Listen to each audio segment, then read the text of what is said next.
반갑습니다. 14주차 성인학습 상담의 이론과 실제 부분의 12장 주제별 성인학습 상담 방법에 대해서 한번 살펴보도록 하겠습니다. 자, 이번 14주차 수업은 이번 학기의 마지막 수업이 되겠습니다. 여러분 한 주 동안 잘 지내셨죠? 네.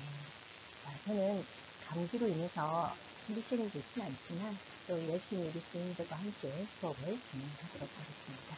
자, 행복한 수업 속으로 한번 들어가 볼까요? 자, 우리나라의 대표적인 성인학습 기관인 방송통신대학교에서는 2007년에 조사한 결과에 의하면 성인학습자들이 이메일 상담으로 요청한 상담 주제들을 살펴보면 수동적 정서 문제가 전체 상담의 31.9%에 해당된다고 합니다. 그리고 다중역할 발전이라든지 진도 탈락, 경제적 어려움 등의 학업 문제가 24.5%, 대인관계나 가족 문제가 14.8%, 그리고 진로 문제가 8.5%의 것으로 나타났다고 합니다. 그 이후에 2014년도 마찬가지로 방송통신대학 온라인 게시판 상담 내용을 분석한 결과 내용이 비슷하다고 해요. 그래서 같은 패턴으로의 상담 내용이 분석되고 있다고 합니다. 가장 높은 빈도로 나타난 학습 상담 내용은 부정적인 어떤 정서 조절의 어려움을 들고 있다고 합니다. 부정적인 정서 조절의 어려움이란 두려움, 불안, 막막함, 우울감, 실망감, 답답함, 압박감, 부담감, 분노, 짜증 등이 있다고 해요. 대부분 우리가 인생을 살아가면서 이러한 감정들을 느낄 때가 있는 거죠. 이러한 어려움들을 해결하기 위해서 상담을 신청한다고 합니다.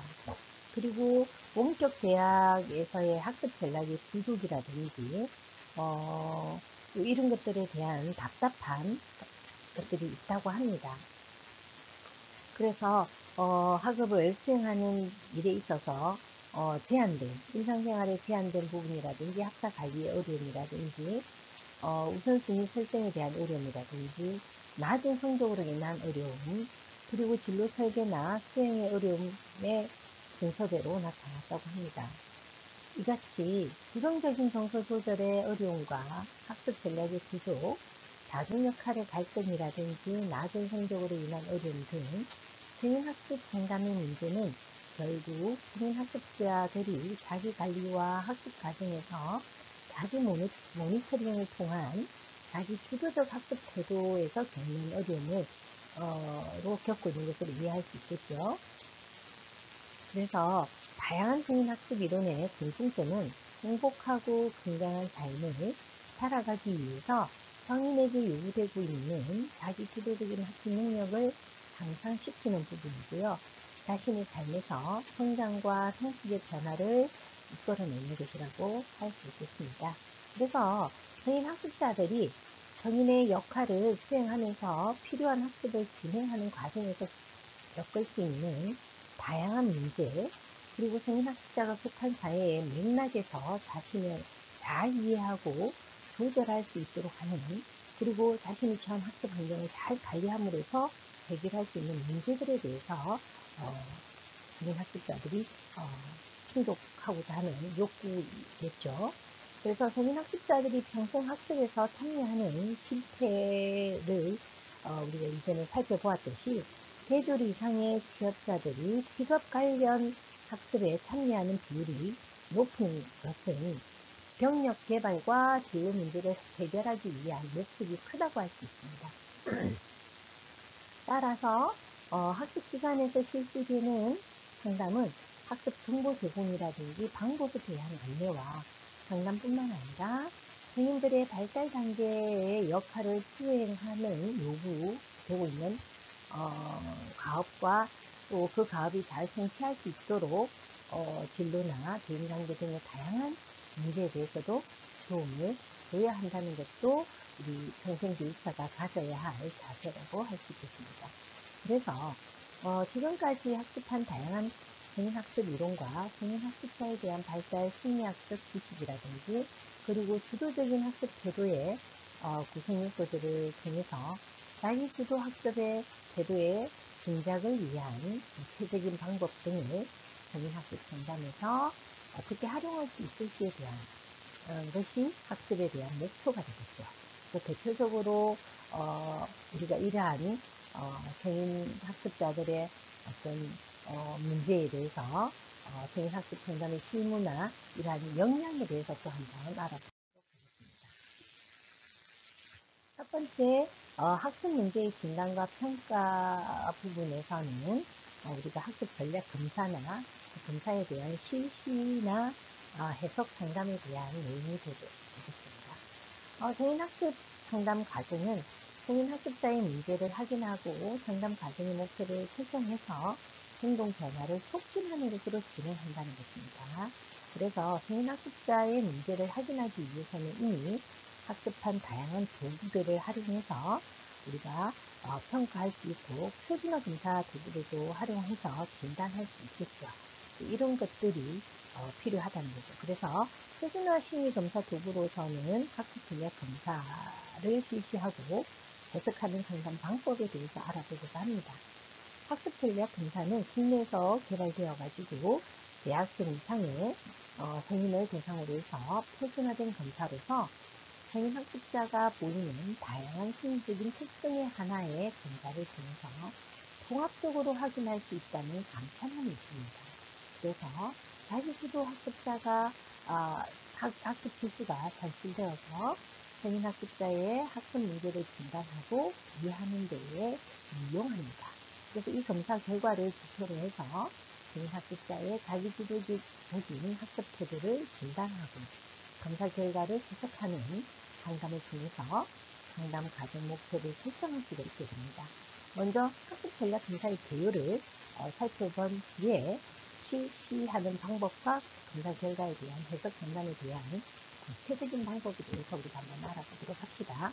그럼 첫 번째 학습 전략 검사 개요 부분에서는 첫 번째 검사의 목적이 있습니다.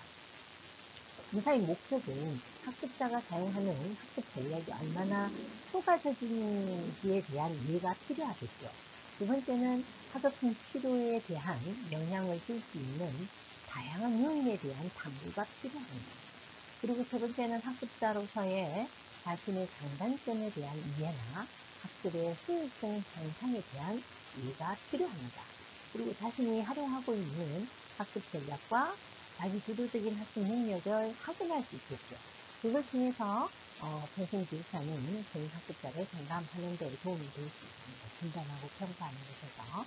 그리고 학습을 위해 변화가 필요할 수 있는 요인을 파악하는 데 유용합니다. 이러한 것들을 통해서 검사는 하는 목적에 대해서 알 수가 있겠죠. 두 번째는 검사의 구성이 되겠습니다. 검사의 구성으로는 학습 전략 검사라는 것은 성격 특성이라든지 정서 특성이라든지 동기 특성이라든지 행동 특성으로 구성되어서 검사를 합니다. 그래서 표 12-1을 살펴보겠습니다. 교과서는 349페이지에 잘 정리가 되어 있습니다. 자, 표를 한번 살펴보면 성격 특징에는 효능감과 결과에 대한 기대, 그리고 성실성에 대한 것들을 살펴볼 수 있고요. 정서 특성에서는 우울감이라든지 불안이라든지 짜증에 대해서 살펴볼 수가 있습니다. 그리고 학습 동기 부분은 동기의 특성이 되겠죠. 그리고 경쟁 동기도, 회피 동기도 동기의 특성이 되겠습니다. 이러한 것들을 통해서 왜 내가 학습을 하고자 하느냐라는 것, 그 다음에 공부가 왜 중요한지, 그리고 좋은 성적을 받았을 때는 어떤 느낌인지, 이러한 것들을 하이요인들을 확인할 수 있습니다. 그리고 마지막으로 행동 특성은 시간 관리라든지 수업 적기, 그 다음 노트 필기, 그 다음 공부 환경, 그리고 집중 전략, 읽기 전략, 기억 전략, 시험 전략들로 구성이 되어 있습니다. 그래서 이 검사지를 통해서 본인의 어떤 욕구에 대한 특성을 알 수 있습니다. 이러한 걸 통해서 우리 성인 학습자들의 학습의 욕구라든지 만족도라든지 심리적인 문제라든지 이런 것들을 파악해서 학습자가 요구하는 것들을 파악할 수 있습니다. 검사 실시 방법은 검사의 실시 과정을 첫 번째는 대학의 성인용 학습 전략 검사는 185문항으로 구성되어 있고요. CPD 검사 시간으로는 약 한 30분에서 40분 정도가 소요됩니다. 그리고 두 번째 가능한 검사의 첫 장에는 지시문과 예를 읽어주게 되어 있죠. 그리고 세 번째는 문항에 대한 반응의 방법에 대해서 설명이 되어 있습니다.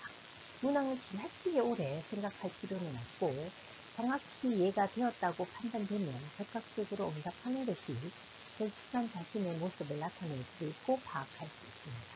그리고 빠뜨리는 문항이 없는지, 그래서 모든 문항을 솔직하게 응답할 수 있도록 안내해야 합니다.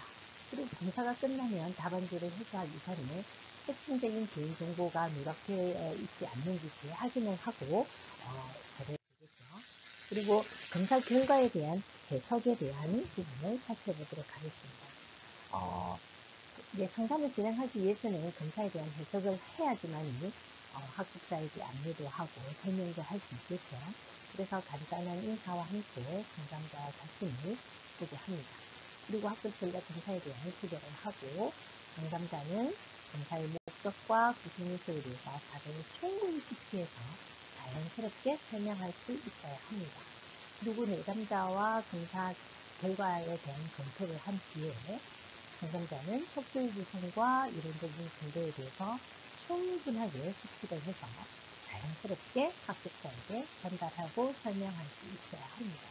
그리고 검사 해석에 대한 실시를 살펴보면 해석 전에 참고 지표를 충분히 숙지하고 그에 대한 설명을 할 수 있어야 합니다. 그리고 참고 지표 설명 후에는 반응에 대한 일관성이라든지 여인 속의 동일 반응이라든지 사회적 바람직성과 무응답 등으로 해석합니다. 그리고 자기주도 학습 지수에 대한 해석을 하고요. 그리고 하위 속도별의 점수를 확인하고 그리고 학습 전략 유형에 대해서 해석을 해줘야 합니다. 그래서 검사 결과 해석을 위한 상담 진행 첫 번째는 해석 전에 참고 지표, 보충 속도의 해석이나 부가 정보를 꼭 확인하고 그에 대한 설명을 할 수 있어야 합니다. 보충 속도에 대한 설명은 검사 결과를 보다 신뢰롭게 하고 타당하기 위해서 구성되어 있는 속도를 말합니다. 신뢰성의 지표의 값을 산출해서 또 그 검사에 대한 속도를 설명할 수 있어야 되겠죠. 자, 그 표도 신뢰성의 지표는 페이지 교재 353페이지에 12-2번을 보면 반응의 일관성이라든지 연속 분인 반응이라든지 사회적 바람직성 무응답에 대한 해석이나 설명이 잘 되어 있습니다. 이 정도 한번 읽어보시고 그 다음 부가적인 어떤 정보에 대해서는 내담자 자신이 보고한 성적 수준, 그 다음에 기준 집단과 비교했을 때 자신의 필요나 목표에서 공부하게 되는 시간을 반영하는 학습 시간을 말하고 성적에 대한 자기 주관적 만족도라든지 심리적 불편감에 대한 내용이 있습니다. 그리고 성적에 대한 주관적인 만족도는 실제 성적 간의 경관이 2.0 0.20에서 0.3등 수준의 정적 성장관계를 나타냅니다. 그리고 주관적인 만족감은 실제 성적 수준과 별개로 자신의 수행에 대한 해석 방식이 중요한 영향을 미칩니다. 그리고 내담자의 만족감이 낮은 경우나 어떠한 이유로 만족할 수 없는지에 대한 분석도 필요하죠. 그리고 심리적인 불편감은 일반적으로 경험되기 어려운 증상에 대해서 예라고 표기하는 경우는 별표로 표시해서 최대 5가지 표기하겠습니다. 그리고 2개 이상이라면 전반적인 심리적 불편감이 매우 높은 상태로 전문적인 심리적 힘이 필요한 상황이라고 인식하시면 되겠습니다. 자, 자기주도 학습 지수에 대한 해석 부분에 대해서 설명드리도록 할게요. 자기주도 학습 기술은 학습자의 현재 자기주도 학습 수준을 보여주는 단위 지표를 설명하고 있습니다. 성격의 특성과 학습 전략, 학습 동기, 이 세 가지 요인의 총점을 표준화시키고 합산한 뒤에 그 값의 평균을 100으로 표준 편차는 15로 환산하는 정책이 나옵니다. 그래서 높음, 다소 높음, 보통, 다소 낮은, 낮은 수준으로 볼 수 있습니다. 그러면 높은 수준의 지도형은 어떻게 해석하느냐 하면 교진 집단에 비해서 학습량이 많고 분명한 목표의식이 있고 다양한 학습 전략과 우려를 효율적으로 구사할 수 있는 상태를 말합니다. 그리고 LKGC가 추정한 성적은 중상위권이나 상위권 67%의 가능성을 가지고 있는 것을 지도형으로 보고 수준은 높음으로 인식할 수 있습니다. 그럼 다소 높음의 지도형은 공부에 대한 자신감과 흥미가 대체로 높은 편에 속하고 학습 전략면에서 일부 부족한 부분이 있을 수는 있고 학업에 대한 현실 향상을 위해서 자신의 학습 전략에서 변화를 추구할 필요가 있다고 보고 있는 거죠. 그리고 중상위권의 성적으로 측정되는데 72%에 해당합니다. 이러한 형태는 다소 높은 지도형에 속하게 되겠습니다. 그리고 보통 수준의 잠재형 학습에 대한 흥미나 자신감을 갖추고 있는 상태를 보통이라고 하죠. 그래서 공부의 습관이 크게 나쁘지는 않지만 개발할 부분이 많을 수 있다고 평가할 수 있습니다. 그리고 기본적인 일은 하지만 스스로 자신에게 필요한 공부가 무엇인지를 찾아서 하는 적극적인 태도는 다소 부족하다고 하는 거죠. 그리고 잘못된 학습 습관에 대한 변화가 필요로 해 보이는 모습을 볼 수 있습니다. 그리고 다소 낮은 성실형에 대해서는 복습이라든지 스스로 공부하는 시간이 부족한 것으로 계속되고 있습니다. 그리고 책상에 오래 앉더라도 집중력이 낮거나 학습 전략이 비슷해서 노력한 만큼의 성과를 얻지 못할 수 있는 상태라고 볼 수 있습니다. 그리고 공부에 대한 동기를 다소 부족할 수 있다는 것을 해석할 수 있죠. 그리고 공부에서 느끼는 성취감이나 재미보다는 빠지못해 하는 그래서 그런 느낌이 강할 수 있다는 겁니다. 중하위권의 성적으로 추정되고 67%에 해당됩니다. 낮은 수준의 정체형에 대한 수준은 수동적이고 의존적인 학습자의 가능성이 높다고 판단할 수 있겠습니다. 공부 시간의 규칙이라 숙제나 공부가 억지로 하는 부분이 있을 수 있고요. 그리고 공부에 대한 자신감이나 해도 안 될 것이라는 막상감이라든가 공부에 대한 막연한 걱정 때문에 공부를 끈기 있게 유지하기가 어려운 상태를 정체형의 낮은 수준으로 볼 수 있습니다. 죄송합니다. 깊이 너무 나가지고 다시 시작하겠습니다. 백분위 점수는 특정원의 점수 아래에 있는 학생들의 백분위를 알 수 있습니다. 대표 표본 안에는 학생들의 상대적인 위치를 알 수도 있겠죠. 이러한 것들을 통해서 하위 첩도별 점수의 확인이 될 수 있습니다. 검사 결과 해석을 위한 상담 진행에서 네 번째 학습 전략의 유형을 확인할 수 있습니다. 자, 에너지의 투입량과 다양한 학습의 전략 사용의 정도 이 두 가지의 차원에 따라서 충실형, 주도형, 잠재형, 성취형으로 구분됩니다. 그리고 내담자가 어느 유형에 해당되는지를 한눈에 알아볼 수 있고 학습 과정에서 나타나는 학습자의 장단점을 확인해서 어떤 측면에서의 변화가 필요한지에 대해서探索하고 그 후 상담 과정에서 목표로 설정할 수가 있겠습니다. 다음에 상담 과정 목표를 설정을 위한 상담의 예를 우리가 한번 읽어보고 어떻게 상담을 이끌어 가야 할지 이 쪽에서 이미지 훈련을 해본 후에 이렇게 학우들과 함께 각자의 검사 결과를 맞바꿔서 해석 상담을 진행할 수도 있겠죠. 이러한 것들을 통해서 우리는 또 상담 실습을 한번 해보도록 하겠습니다. 우리 수행인들이 만나게 되는 생인학습자의 학습 전략 검사 결과는 정말 다양하고, 그리고 그 이면에는 학업에서의 어려움 또는 학습자마다 다르게 결과에 국한되어 있기 때문에 내담자를 이해하려고 하기보다는 내담자에게 무슨 일이 일어나고 있는지에 대해서 함께探索해 볼 필요가 있습니다.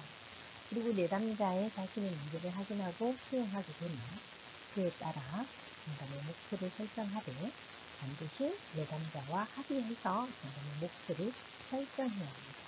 그래서 학습 전략 검사 결과를 바탕으로 해서 성인학습자의 문제를 확인하고 상담 과정의 목표를 설정하는 상담의 예를 한번 살펴보도록 하겠습니다. 교재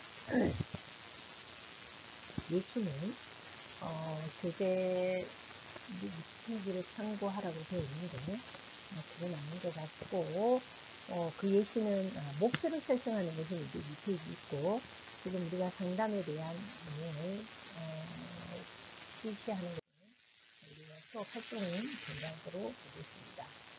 상담 지원에 대해서 학습 전략 검사 결과에 대한 집단 해석 워크샵 뒤에 자신의 학습관에 대해서 새로이 알게 된 점, 변화해야 할 점에 대해서 생각을 해보도록 하는 부분을 실시해 주겠습니다.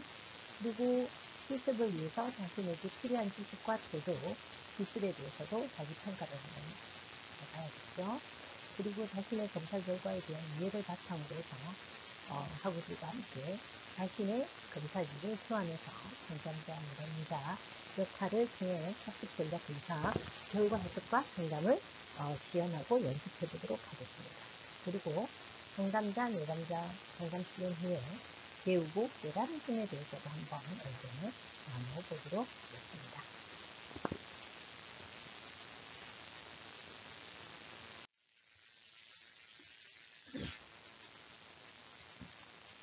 자, 열심히 지원 해봤죠? 수업 시간에. 자, 워크넷 구성과 활용의 목적에 대해서 한번 설명드리도록 하겠습니다.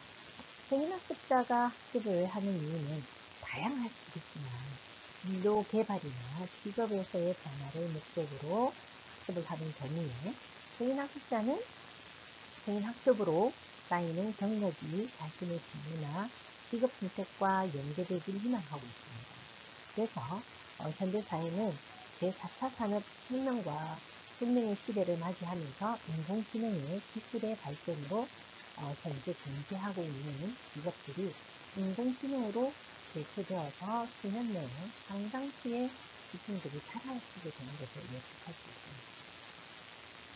게다가 기술의 발전으로 인해서 세계화의 물결은 생존하기 위한 지속적인 학습을 요구하고 있죠. 그래서 자신의 일자리를 장식하기 위해서는 현대인들은 끊임없이 준비하고 살아가야 한다는 겁니다. 이것이 전학습자들이 갖고 있는 강점이라고 할 수 있겠죠. 무엇보다도 기대 수명이 늘어나고 우리는 일생 동안 인생의 제2무작, 아니 제3무작의 시대에 살고 있죠. 그래서 은퇴 후 30년 동안의 생계 유지를 위해서 어떤 일을 하고 살아가야 하는지에 대한 계획과 준비가 필요합니다. 이렇듯 오늘날의 급변하는 노동시장에서의 생존하기 위한 전학습자의 욕심이 점점 높아지고 있죠. 그 결과적으로 전학습자들의 진로나 직업 상담은 전학습 상담에서 중요한 상담 주제로 상승하고 있습니다. 그렇기 때문에 불안정하고 급변하는 노동시장에서 전학습자들이 어떤 진로를 선택하고 어떤 진로를 선택하고 또 그 진로를 개발하기 위해서 무엇을 실천해야 하는지에 대한, 그리고 그것을 조력하기 위해서 진로 상담에 대한 지식이 필요한 거라고 할 수 있습니다. 생인기의 사회적 발달 특성 부분에서는 진로 발달에 관한 간략하게 살펴보았지만 진로 상담은 전문적으로 실시하는 것은 평생교육사의 직무를 넘어서 일이 될 수 있겠죠. 그래서 직무로서 상담을 진행할 수 있는 범위 내에서 진로나 직업 상담의 방안에 대해서 우리가 소개를 할 수 있어야 합니다. 그렇기 때문에 대체로 진로 상담은 파생스의 3단계 추론에 집중하는데 자기 자신에 대한 이해, 직업대개에 대한 이해, 그리고 두 내용에 대한 합리적인 명제를 통해서 진로 선택을 할 수 있는 것을 기대합니다. 이런 것을 성인학습의 상담 주제로서 진로 상담은 성인학습자의 진로 관련과 자기 이해를 높이고 성인학습자 자신의 진로 발달 특성을 이해하는 거죠. 그리고 그 특성에 맞는 직업 정보를 탐색하고 구직 능력을 향상시키는 것을 성인학습자의 상담 목표로 해야 하는 겁니다. 그래서 성인학습자의 진로 개발을 위해서 진로 상담을 위한 고용노동부에서 제공하고 있는 클래스를 활용할 수 있는 것이 진로 상담 방안에 대해서 우리가 또 안내를 할 수 있어야 되겠죠. 이러한 것들이 학습자들을 이해하는 부분이 되겠습니다. 자, 클래스 구성은 이렇게 붙어 있으니까 여러분들이 잘 읽어보시고 이번 수업도 듣느라 고생하셨고요. 다음 시간에 뵙도록 하겠습니다. 수고하셨습니다.